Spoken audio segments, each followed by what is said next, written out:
como a própria palavra diz, avivamento vem de avivar, trazer de volta a vida, reavivar, né? E quando a gente fala de avivamento, a gente tem que entender que no decorrer dos anos, a igreja de Deus ela foi tendo fases, né? Muito obrigada. A gente sabe assim que Jesus veio à Terra e ele nos ensinou. Ele foi o exemplo perfeito do que é ser igreja. Após Jesus, vieram os discípulos. E aí iniciou-se a igreja primitiva. E até hoje nós lemos e estudamos sobre a igreja primitiva para a gente entender como que a igreja funcionava, né? A gente sempre quer saber como que foi o começo da história. E o começo da história foi na igreja primitiva. Mas mesmo a igreja primitiva, com o passar dos anos, ela começou também a se desviar um pouquinho para lá, um pouquinho para cá, porque nós vemos isso nas cartas, né? De exortação às igrejas. Mas mesmo assim, ela foi a igreja que foi fundada pelo Senhor, eram aqueles que tiveram contato direto, ocular com o Senhor, e nós devemos sim sempre tentar seguir esse modelo. Mas até chegar em 2021, gente, tem história, hein? Tem muita história, a igreja. E muitas vezes a igreja se desviou de alguns propósitos de Deus. E quando a igreja se desvia, o que é que Deus faz? O que é preciso? De um novo avivamento, para trazer de volta a igreja para o lugar, para mostrar como tem que ser. Então, como eu estava falando aqui, né, eu já tinha o tema em mente, já tinha passado ali o tema para o Jefferson, mas eu não tinha ouvido a palavra ainda, a palavra de domingo, né? E quando eu ouvi, eu percebi que ele tinha falado de um avivamento, e esse avivamento era o avivamento do país de Gales. Já ouviram falar? Quem já ouviu falar do avivamento do país de Gales? Só 2? Ah, tá, tem mais gente. Então, gente, aonde que fica o país de Gales? Fui pesquisar, tá? Porque eu não sou boa de geografia. O país de Gales é um dos 4 países que compõem o Reino Unido, que são esses 4 países: País de Gales, Inglaterra, Escócia e Irlanda do Norte. Então, o país de Gales fica lá, no Reino Unido. Quem que iniciou esse avivamento lá no país de Gales? Esse avivamento foi iniciado por Evan Roberts. Evan Roberts, ele tinha 26 anos quando ele iniciou esse avivamento. Quem iniciou foi Deus, né, gente? Mas ele usou esse homem que chamava-se Evan Roberts. E a história nos mostra que ele começou a orar pelo avivamento desde os 13 anos de idade dele. Então, por que eu falei que a história da igreja, no decorrer do tempo, ela passou por fases? Com certeza, Evans começou esse avivamento lá em 1904. Então, com certeza, nesse período de tempo, até chegar em 1904, muitas vezes a igreja esfriou, a igreja ficou acomodada. Mas aqui, em 1904, Deus resolveu mudar a história da igreja naquele país. E isso não foi só no país de Gales, isso alcançou o mundo inteiro. E Evan, ele orava desde os 13 anos de idade. Gente, poucos aqui, a geração Zadok está aqui hoje, então, alguns têm, mas quem aqui tem menos de 13 anos de idade? Menos de 13. Pouquíssimos, né? Então, A maior parte aqui tem mais do que 13 anos de idade, né? Então, já vou lançar a profecia aqui. Você pode ser o próximo escolhido para trazer o avivamento aqui para o Brasil e para o mundo, amém?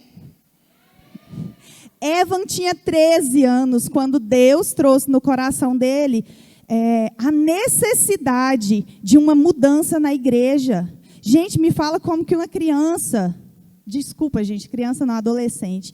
Como que um adolescente de 13 anos de idade se incomoda com a mornidão da igreja? Eu fico me sentindo humilhada. Eu tenho mais de 30 e Deus nunca fez um avivamento através de mim. Vocês também sentem isso? Ele tinha 13 anos quando ele começou a orar pelo avivamento. E ele orou para que Deus o enchesse do Espírito e para que Deus enviasse o avivamento. Então, por que vocês acham que ele sentia essa necessidade? Por que Evan, ele sentia a necessidade de... talvez ele nunca tivesse ouvido essa palavra, avivamento. Talvez ele só queria que alguma coisa mudasse. E ele buscou por isso. Ele começou a orar por isso. Um dia ele estava orando em uma montanha e ele estava orando o Pai Nosso.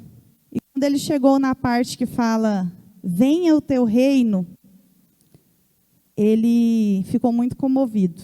E ele começou a martelar isso na cabeça dele constantemente. Venha o teu reino. O que significa venha o teu reino? Eu nunca vivi isso. O que é Deus, venha o teu reino?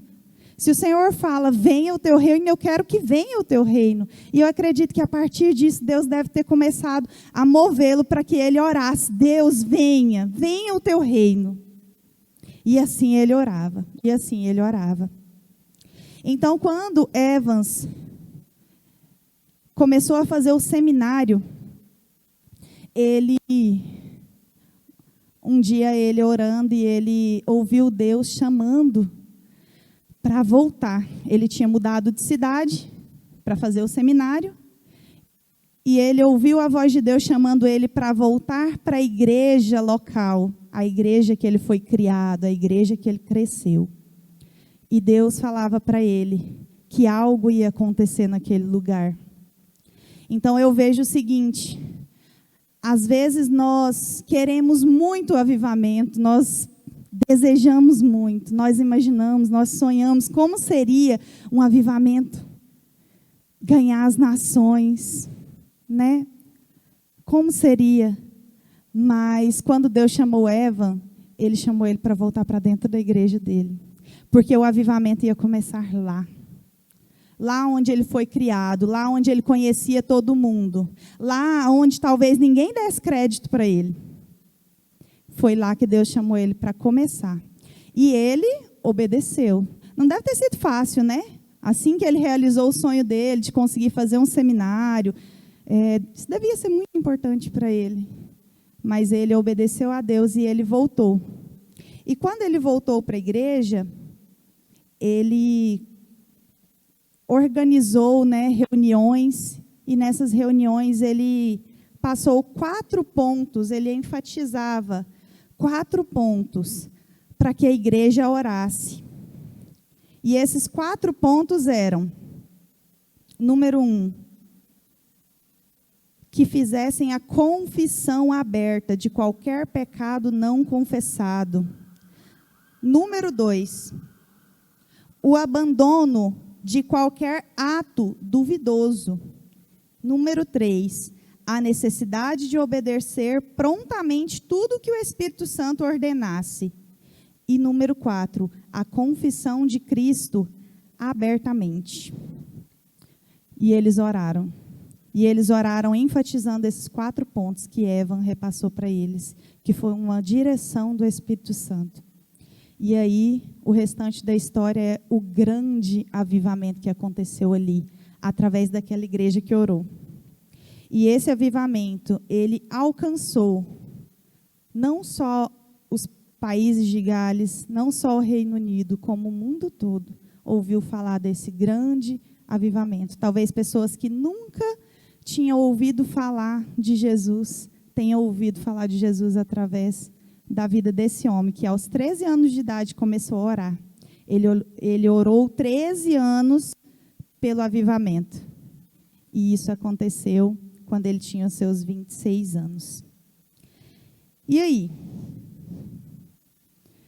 E nós? Será que nós também desejamos o avivamento? Será que Deus já incomodou, já colocou no nosso coração o desejo de viver uma história assim, como a de Eva? A gente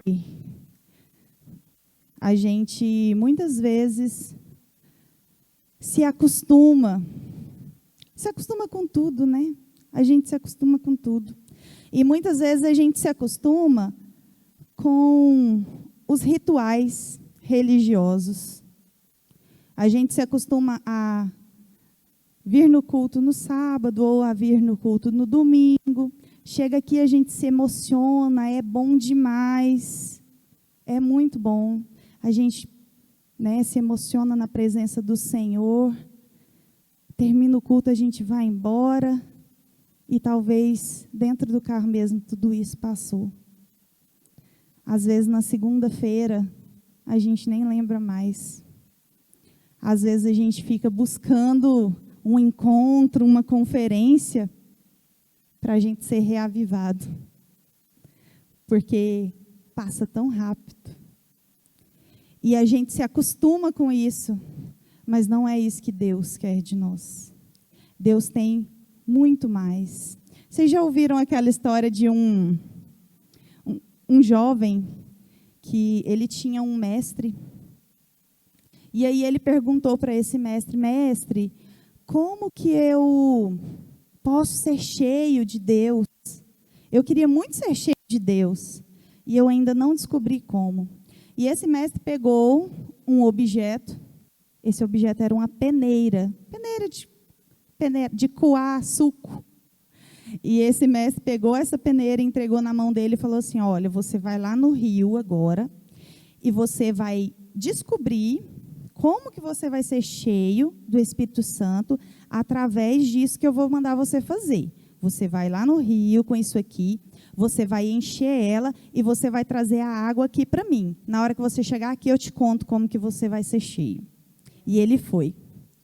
E ele colocava a peneira, ela ficava cheia de água.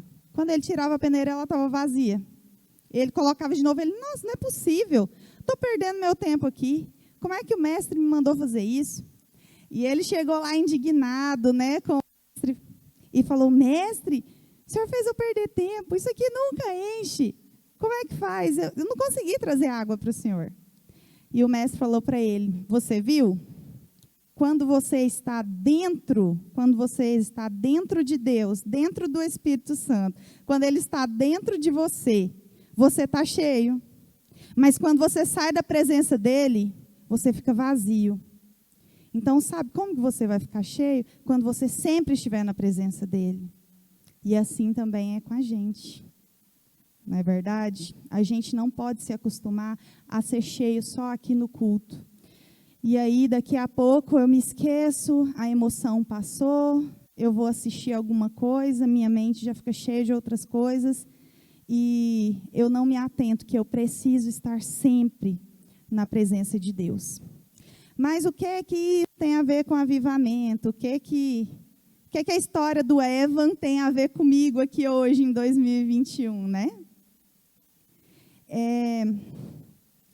Evan, ele não se conformou com o modelo de igreja que ele estava vivendo. Uma igreja que dentro era igreja, era irmãozinho, era tudo bem, era tudo lindo, mas na hora que saía da igreja, todo mundo tirava a máscara de crente. Evan não se conformou com essa igreja. Ele queria mais, ele sabia que Deus tinha mais. E como é que é o nome mesmo desse ministério? Vou contar até 3, vocês falam para mim que eu esqueci. Como é que é o nome desse ministério mesmo? 1, 2, 3. Não, eu vou contar de novo, porque eu vou fingir que essa vez não aconteceu, porque foi humilhante, gente. Eu não me conformo com o nível raso, já ouviram? Rodolfo Abrantes. Não me conformo com o nível raso. Vamos mais fundo um pouquinho? Vamos falar com fé? O que nós somos? 1, 2, 3. Aí, agora eu botei fé, né, gente? Pelo amor de Deus. Se a gente é inconformado, a gente tem que gritar para o mundo, né, não? Então, nós somos inconformados. Assim como Evan, na época dele, ele foi um inconformado. Nós professamos aqui que nós somos inconformados. Às vezes a gente pensa que até que a vida da gente está boa, a vida espiritual da gente está legal. Mas será que é o máximo que Deus tem para você? Será que Deus não tem mais? Será que é só isso mesmo? Quando a gente fala de avivamento, a gente está falando de algo a mais, algo que a gente ainda não viveu. A gente ainda não passou por isso, por essa experiência. Se você já passou, conta aqui para nós. Alguém já passou por essa experiência da sua igreja, da sua cidade, do seu país, passar por um avivamento? Alguém? Eu ainda não vivi. Então, se alguém já viveu um dia, Deus pode fazer de novo. A gente canta, faz de novo, faz de novo, faz de novo. Mas fazer o quê? Fazer o quê de novo? Ele está perguntando para você, o que você quer que eu faça de novo? Você canta, você pede, mas o que você quer? Será que é isso que nós queremos? Será que é viver essa experiência? Então, a gente vai ler agora um salmo. Por quê? Porque nós não vamos ficar aqui só no nível da história. Vamos entender aqui, através da palavra de Deus, o que precisa, o que Deus busca. Por que em alguns lugares eles vivem o avivamento e em outros não? Por que nós ainda não vivemos o avivamento? O que a gente pode fazer para alcançar esse nível mais profundo? Vamos ler Salmo 24 comigo? Pode abrir a sua Bíblia, por favor, Salmo 24.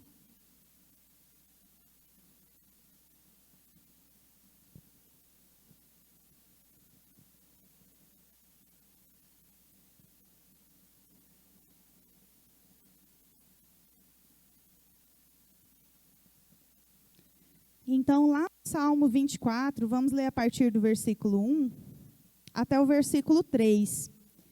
Diz assim: Do Senhor é a terra e a sua plenitude, o mundo e aqueles que nele habitam. Porque ele afundou sobre os mares e afirmou sobre os rios. Agora vem uma pergunta, e é a pergunta que nós estamos fazendo aqui nessa noite.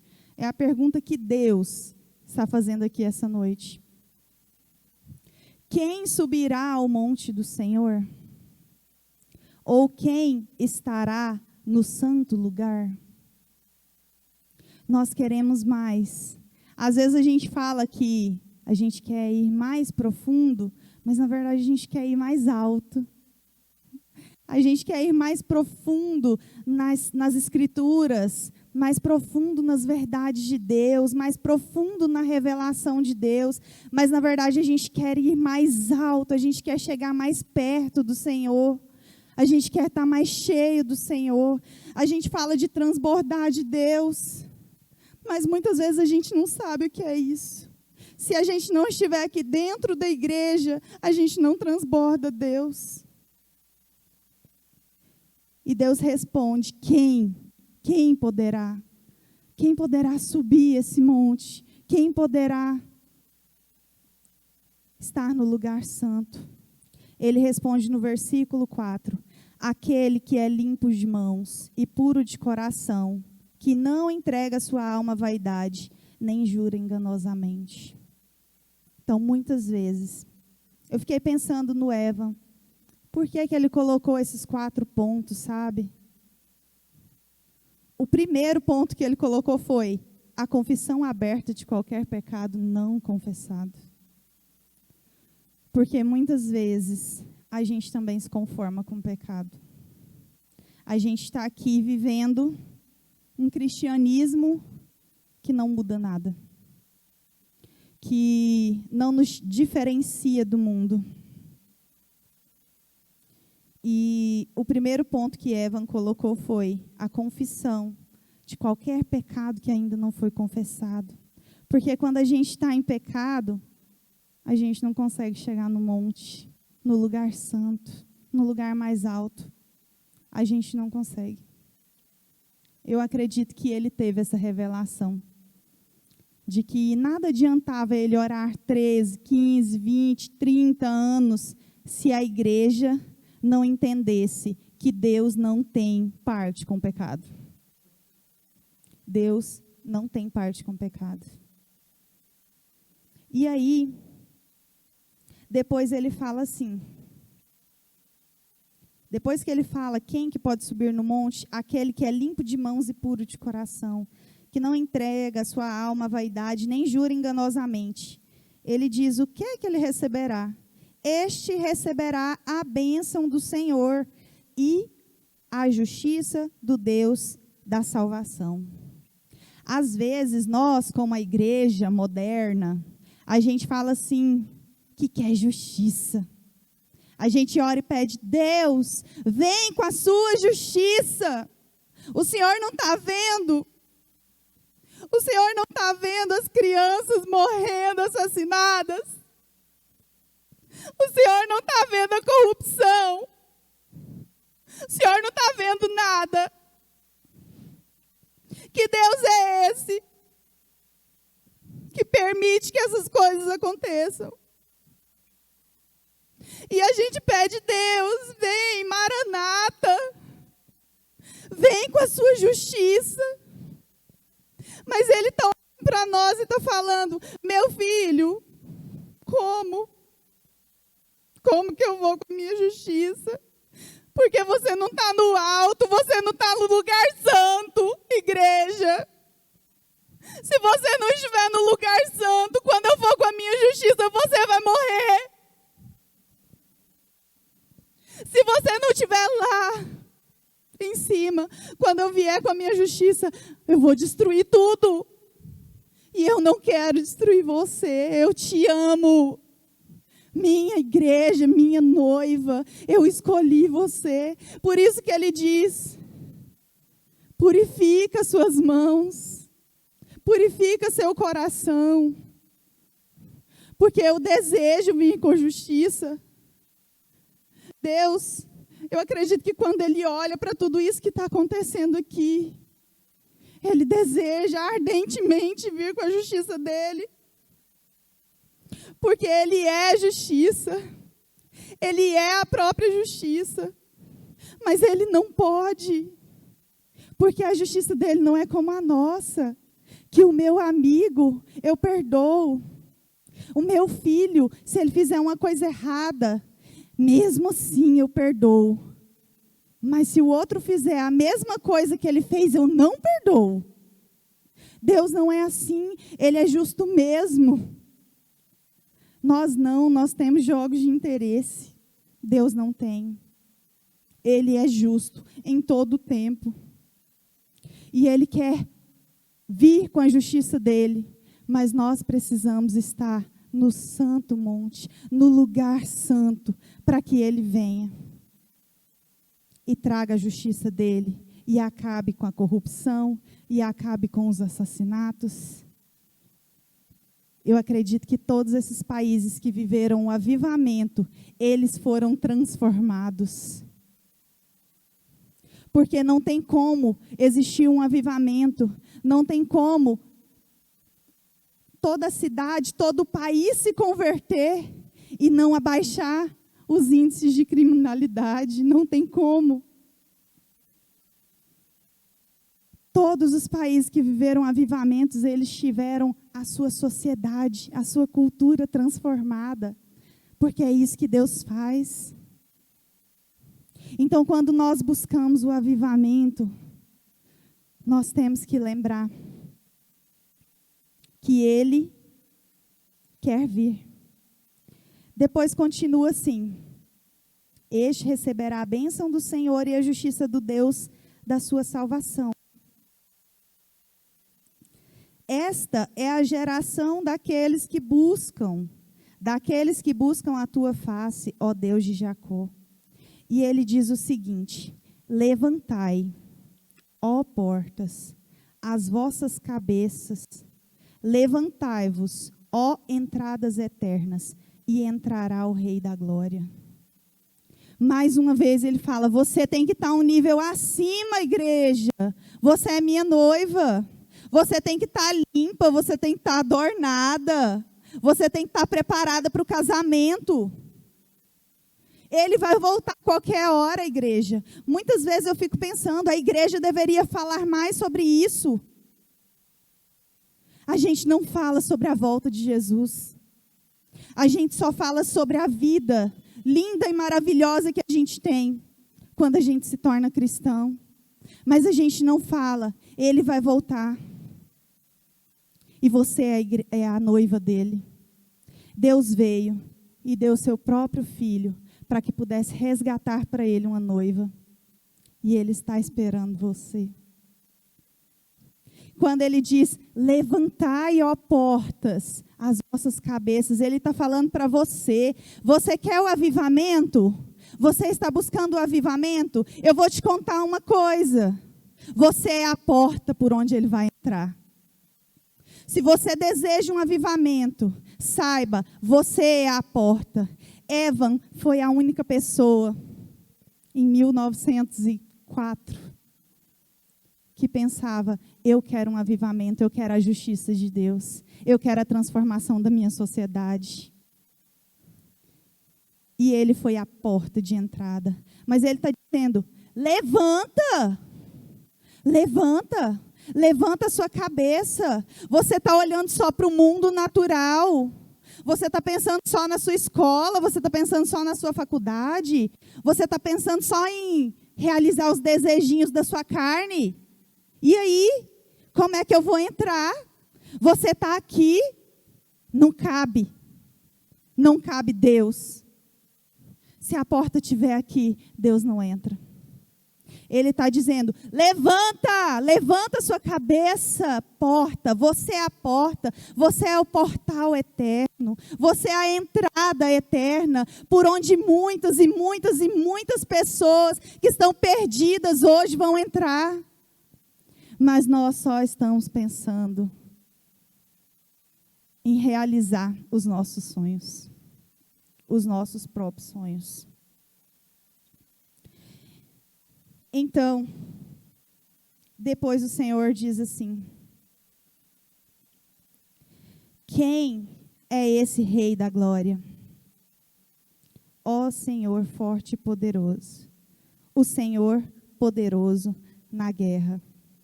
Sabe, às vezes a gente vê Deus como somente como Deus conosco, somente como Deus maravilhoso, Deus lindo, Deus santo, mas Ele tem um nome que Ele deseja que o mundo conheça. E esse nome nós ainda não vimos, que é, versículo 10, quem é este Rei da Glória? O Senhor dos Exércitos. Ele é o Rei da Glória. O Senhor dos Exércitos. Ele quer vir com os exércitos dele e acabar com a injustiça. Quando nós falamos sobre injustiça, nós somos mentirosos. Quando nós falamos que nós odiamos a injustiça, nós somos mentirosos. Porque nós só nos preocupamos com nós mesmos. Quando a pandemia chegou, a gente ficava muito indignado com muitas coisas. com muitas coisas. Porque a gente nem sempre concorda com aquilo que os nossos governantes fazem, com os decretos que eles estabelecem para nós. Eles não nos perguntam se nós queremos. E aí a gente fica muito indignado. E a gente, nessa indignação, a gente pensa, eu não sou obrigada. Eu não sou obrigada a ficar sem sair de casa. Eu quero sair de casa. Eu não sou obrigada a ficar sem ir na igreja. Eu não sou obrigada a ficar, os meus filhos ficarem sem ir para a escola. E a gente fica cheio de justiça própria. E pensando, é uma injustiça. A gente pensa, por quê? Por quê? Deus vem com a sua justiça, o Senhor está vendo isso? Mas a gente não lembra que aqueles que estão doentes, acamados, eles estão dentro de casa há muito tempo. A gente não lembra que os órfãos, talvez eles estão sem ir para a escola há muito tempo. A gente não lembra que muita gente não está indo no supermercado porque não tem dinheiro com o que comprar seu alimento. Isso a gente não lembra. A gente só quer justiça quando a gente sente em nós. Aí a gente pede justiça. E Deus está falando, meu filho, há quantos anos existem órfãos, existem viúvas, existem enfermos, e você que é a porta para que Deus entre na vida deles. E a gente esquece disso, e a gente só se preocupa com nós mesmos. E aí a gente perde justiça. E o Senhor é o Senhor dos exércitos, Ele quer mostrar essa face de Senhor dos exércitos. Ele quer mostrar que com Ele ninguém brinca. Ele quer fazer justiça. Mas primeiro Ele precisa que a gente esteja no lugar que a gente precisa estar. Porque a justiça dele é igual para todos. Ele já vê essas injustiças acontecendo, há muito tempo. A gente não via. A gente só viu na hora que nos atingiu. Não é verdade? Então, eu queria que você pensasse nisso.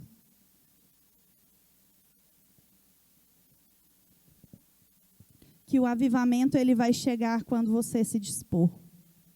O avivamento ele vai chegar quando você buscar a justiça de Deus, não a sua. O avivamento ele vai chegar quando você, como diz lá no versículo 4, estiver limpo de mãos e puro de coração. Aconteceu um fato interessante comigo essa semana.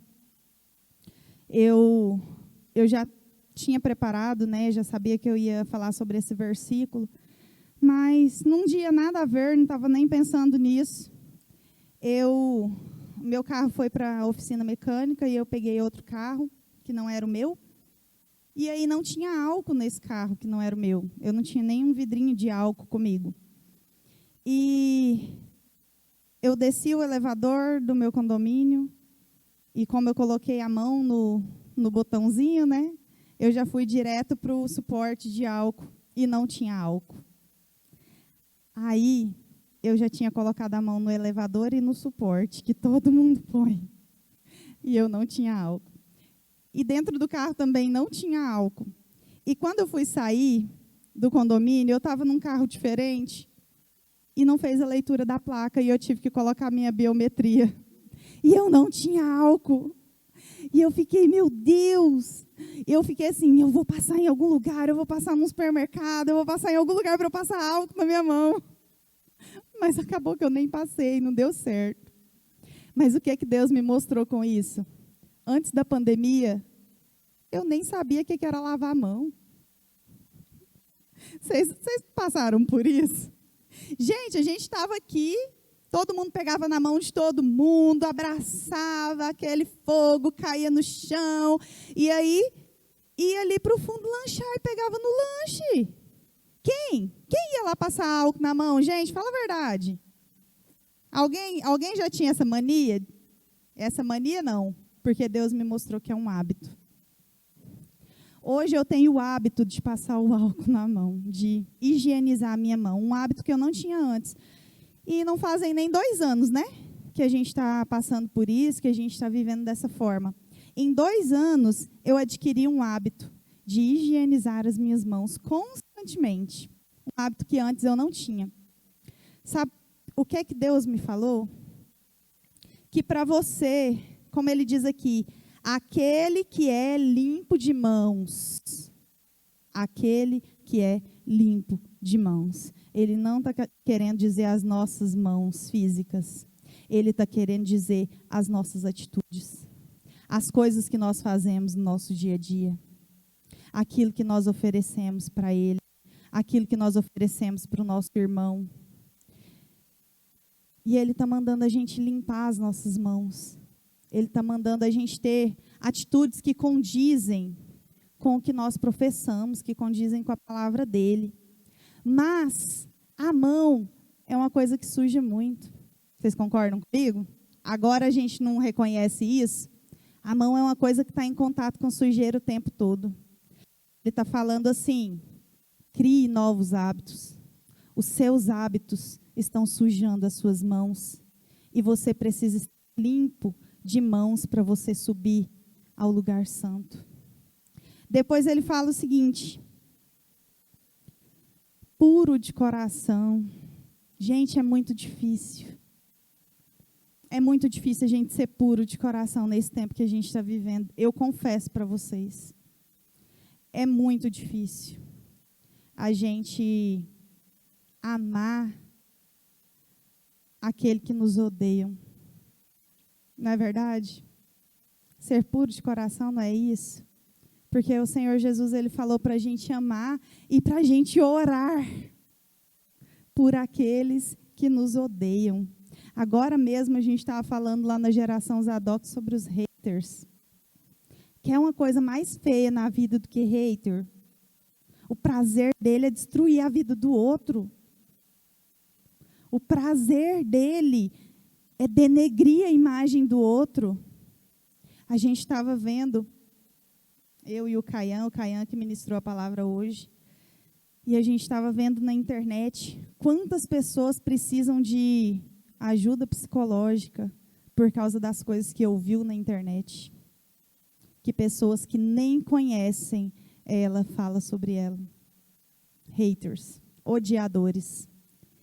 E como é difícil a gente amar aqueles que nos odeiam, aqueles que nos fazem mal. Não é só nesse sentido que a gente tem que ser puro de coração. É em todos os aspectos. Mas eu peguei aqui um exemplo, né? Porque eu acho que, para mim, é uma coisa muito difícil. Porque quando você se posiciona, você vai ter oposição, você vai ter pessoas que não gostam. E depois ele fala que não entrega a sua alma à vaidade. Entregar a alma à vaidade não é só querer estar com o cabelo bonito, com a roupa bonita. Não é disso que Deus está falando. Ele está falando você querer ser superior aos outros. Ele está falando de você, muitas vezes, porque o outro tem um pecado diferente do seu, você acha que você é melhor que ele. Ele está falando você fazer a obra dele para aparecer. Existe até um postzinho que eu gosto muito que fala assim, que o ministério é serviço. Serviço e não ser visto. E muitas vezes a gente quer ser visto e não serviço. E entregar a sua alma à vaidade muitas vezes também é a gente querer realizar só os nossos sonhos, só os nossos planos, sem entender que Deus ele tem um propósito eterno. Ele fala na palavra dele: buscai primeiro o reino de Deus. E muitas vezes a gente não busca primeiro o reino de Deus, a gente busca primeiro fazer um reino próprio aqui na terra. E talvez na hora que a gente cai na real já é tarde demais. E ele diz assim também: nem jura enganosamente. Jurar enganosamente pode ser simplesmente o hábito de mentir, né? Às vezes, quando a gente vem do mundo, a gente vem com tantas manias, tantos costumes feios. A gente tem hábitos tão ruins. E Deus não aprova esse tipo de coisa. Então, Ele deseja que a gente limpe as nossas mãos, e limpar as nossas mãos tem que ser um ato constante. Como hoje a gente aprendeu, né, que higienizar as mãos tem que ser um ato constante. Tem que ser todos os dias. Todos os dias a gente precisa rever as nossas atitudes. Rever se a gente está aqui dentro desse versículo. Será que eu estou vivendo esse versículo? Aquele que é limpo de mãos e puro de coração, que não entrega sua alma à vaidade nem jura enganosamente. Se a gente quer receber a bênção do Senhor e a justiça do Deus da salvação, a gente precisa fazer isso, porque nós somos os portais eternos do Senhor. Quero pedir à equipe de louvor para subir aqui.